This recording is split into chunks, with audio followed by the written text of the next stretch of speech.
साधु सदन सुख सारी, सुमिरहि राम देहि गनिगारी। धूम कुसंगति कारिख होई, लिखिय पुराण मंजुमत सोई। सोई जल अनल अनिल संघाता, होई जलद जग जीवन दाता।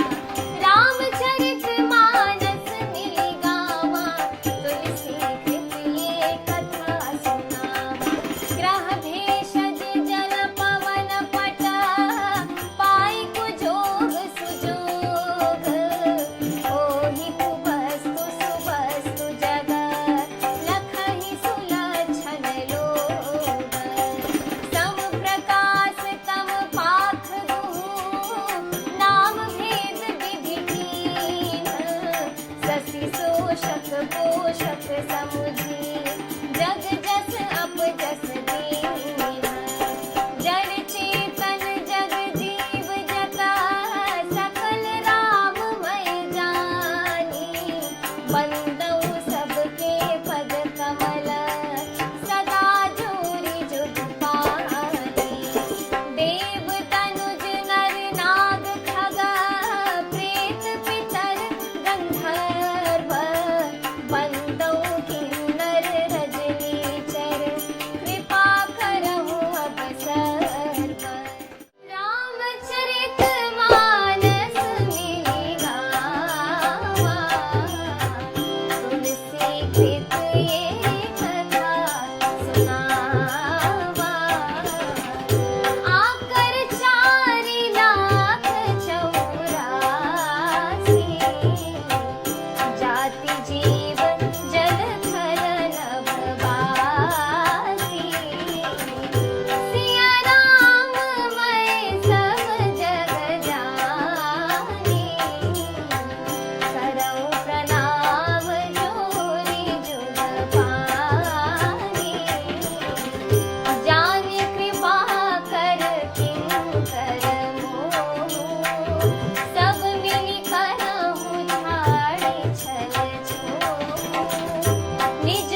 विधाता जब इस प्रकार का यानी हंस का सा विवेक देते हैं, तब दोषों को छोड़कर मन गुणों में अनुरक्त होता है।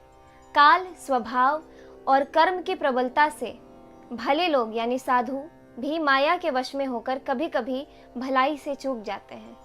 भगवान के भक्त जैसे उस चूक को सुधार लेते हैं और दुख दोषों को मिटाकर निर्मल यश देते हैं, वैसे ही दुष्ट भी कभी कभी उत्तम संग पाकर भलाई करते हैं, परंतु उनका कभी भंग न होने वाला मलिन स्वभाव नहीं मिटता। जो वेशधारी ठग हैं, उन्हें भी अच्छा यानी साधु जैसा वेश बनाए देखकर वेश के प्रताप से जगत पूजता है, परंतु एक न एक दिन वे चौड़े आ ही जाते हैं। अंत तक उनका कपट नहीं टिकता, जैसे कालनेमी, रावण और राहु का हाल हुआ था। बुरा वेश बना लेने पर भी साधु का सम्मान ही होता है, जैसे जगत में जामवान और हनुमान जी का हुआ। बुरे संग से हानि और अच्छे संग से लाभ होता है, यह बात लोक और वेद में है और सभी लोग इसको जानते हैं। पवन के संग से धूल आकाश पर चढ़ जाती है और वही नीच यानी नीचे की ओर बहने वाली जल के संग से कीचड़ में मिल जाती है। साधु के घर के तोता मैना राम राम सुमिरते हैं और असाधु के घर के तोता मैना गिन गिन कर गालियां देते हैं। कुसंग के कारण धुआं कालिख कहलाता है, वही धुआं सुसंग से सुंदर स्याही होकर पुराण लिखने में काम में आता है, और वही धुआं जल, अग्नि और पवन के संग से बादल होकर जगत को जीवन देने वाला बन जाता है। ग्रह, औषधि, जल, वायु और वस्त्र, ये सब भी कुसंग और सुसंग पाकर संसार में बुरे और भले पदार्थ हो जाते हैं। चतुर एवं विचारशील पुरुष ही इस बात को जान पाते हैं। महीने के दोनों पखवाड़ों में उजियाला और अंधेरा समान ही रहता है, परंतु विधाता ने इनके नाम में भेद कर दिया है। एक का नाम शुक्ल, दूसरे का नाम कृष्ण रख दिया। एक को चंद्रमा का बढ़ाने वाला और दूसरे को उसका घटाने वाला समझकर जगत ने एक को सुयश और दूसरे को अपयश दे दिया। जगत में जितने जड़ और चेतन जीव हैं, सबको राममय जानकर मैं उन सब के चरण कमलों की सदा दोनों हाथ जोड़कर वंदना करती हूँ। देवता, दैत्य, मनुष्य, नाग, पक्षी, प्रेत, पितर, गंधर्व, किन्नर और निशाचर, सबको मैं प्रणाम करती हूँ। अब सब मुझ पर कृपा करिए। 84 लाख योनियों में 4 प्रकार के यानी स्वेदज, अंडज, उद्भिज, जरायुज जीव जल, पृथ्वी और आकाश में रहते हैं। उन सब से भरे हुए इस सारे जगत को श्री सीताराम मैं जानकर मैं दोनों हाथ जोड़कर प्रणाम करती हूँ। मुझको अपना दास जानकर कृपा की खान आप सब लोग मिलकर छल छोड़कर कृपा कीजिए। मुझे अपने बुद्धि बल का भरोसा नहीं है, इसलिए मैं सबसे विनती करती हूँ। मैं श्री रघुनाथ जी के गुणों का वर्णन करना चाहती हूँ, परंतु मेरी बुद्धि छोटी है और श्री राम जी का चरित्र अथाह है। इसके लिए मुझे उपाय का एक भी अंग अर्थात कुछ लेश मात्र भी उपाय नहीं सूझता। मेरे मन और बुद्धि कंगाल है, किंतु मनोरथ राजा है। मेरी बुद्धि तो अत्यंत नीची है और चाह बड़ी ऊंची है। चाह तो अमृत पाने की है, पर जगत में जुड़ती छाछ भी नहीं है। सज्जन मेरी ढिठाई को क्षमा करेंगे और मेरे बाल वचनों को मन लगाकर प्रेम पूर्वक सुनेंगे। जैसे बालक जब तोतले वचन बोलता है तो उसके माता पिता उन्हें प्रसन्न मन से सुनते हैं, किंतु क्रूर, कुटिल और बुरे विचार वाले लोग जो दूसरों के दोषों की ही भूषण रूप से धारण किए रहते हैं, अर्थात जिन्हें पराये दोष ही प्यारे लगते हैं, वह हंसेंगे। रसीली हो या अत्यंत फीकी, अपनी कविता किसे अच्छी नहीं लगती, किंतु जो दूसरे की रचना को सुनकर हर्षित होते हैं, ऐसे उत्तम पुरुष जगत में बहुत नहीं है। हे भाई, जगत में तालाबों और नदियों के समान मनुष्य ही अधिक हैं, जो जल पाकर अपनी ही बाढ़ से बढ़ते हैं, अर्थात अपनी ही उन्नति से प्रसन्न होते हैं। समुद्र सा तो कोई एक विरल ही सज्जन होता है, जो चंद्रमा को पूर्ण देखकर दूसरों का उत्कर्ष देखकर उमड़ पड़ता है। मेरा भाग्य छोटा है और इच्छा बहुत बड़ी है, परंतु मुझे एक विश्वास है कि इसे सुनकर सज्जन सभी सुख पावेंगे और दुष्ट हंसी उड़ावेंगे।